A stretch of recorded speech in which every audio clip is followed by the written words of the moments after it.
If you're new to the world of 3D, it might take just a little time to get used to the idea that although you're working on a flat two-dimensional computer screen, you're actually controlling and hanging out in a three-dimensional environment.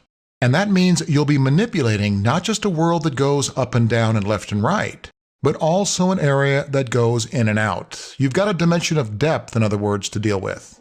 And for many, that additional dimension takes a little bit of time to get used to, both in the way you see things and in the way you think about tackling your work.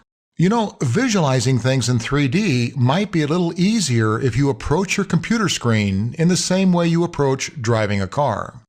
You know how in driving, your ability to navigate is made much easier if you keep your eyes looking out all the windows of your vehicle and not just the one directly in front of you. Cruising down the road, you look at the entire picture, right? From all the angles and from all your windows. Well, working in a computerized 3D world ought to be approached pretty much the very same way. It's imperative that you keep all the different views in mind and in play. When you create something on your screen, that object will be displayed in a series of windows, each box being referred to as a viewport. Those viewports represent your windows into your 3D world, each pointing in a different direction, and just like with the windows in your car, each offering a different look or angle at the world you're living in. So as you begin building your 3D scenes, in order to avoid both confusion and possibly an obstacle or two in your scene that might pop up to get in your way, you got to keep your eyes not just open, but continually moving from one window to another in order to take it all in, to get all the angles. That's going to be essential. As we get a little deeper into the title, I'll be talking about the fact that 3ds Max assigns each of those dimensions, those three directions on your screen, with a specific letter. Those letters being X, Y, and Z. All 3D programs pretty much use the same letter way of thinking. For now, though, we're going to keep things nice and easy until we get our feet more firmly on the ground. So I'll be identifying those three directions for now simply as up and down, left and right, and in and out. We'll be meaning X, Y, and Z, but we'll keep those official labels off to the side until we get a little better handle on things.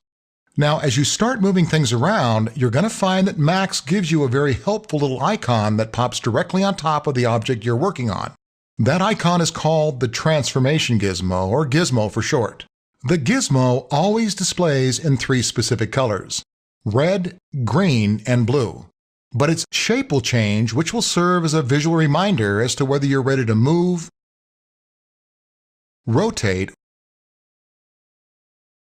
or scale the object you're working on. Think of the gizmo as your scene compass, as it visually displays the directions in which you can manipulate your scene objects. Once you get comfortable with how you read it, you'll find it indispensable when it comes to keeping your bearing straight, making it easy to go up and down, in and out, and back and forth. We'll be going over all of this in detail throughout the title, so for now, I just want you to get the overall concept of what the gizmo is and what it's used for. So here's what's important to know as we get going. You gotta think of your viewports as like windows in a car. And just like when driving down the road, you're gonna want to be keeping your eyes moving from one viewport window to another. That's in order to ensure that you get the big picture, that you see the entire scene, in other words. That's what's going to enable you to keep things straight in your head. The other important thing to remember is that when you do start moving things around, you're going to want to make sure to use the transformation gizmo to make that job a little easier. You must get in the habit of using that little guy. It's your friend. Take advantage of it. That's why it's there. You keep those two things straight, eyes on all the windows and making full use of the gizmo, and you'll be up and running in no time. It'll probably take a couple of times to get the routine down, but once you've got it, that's when the real fun begins, as you start creating things with all that creativity you're toting around.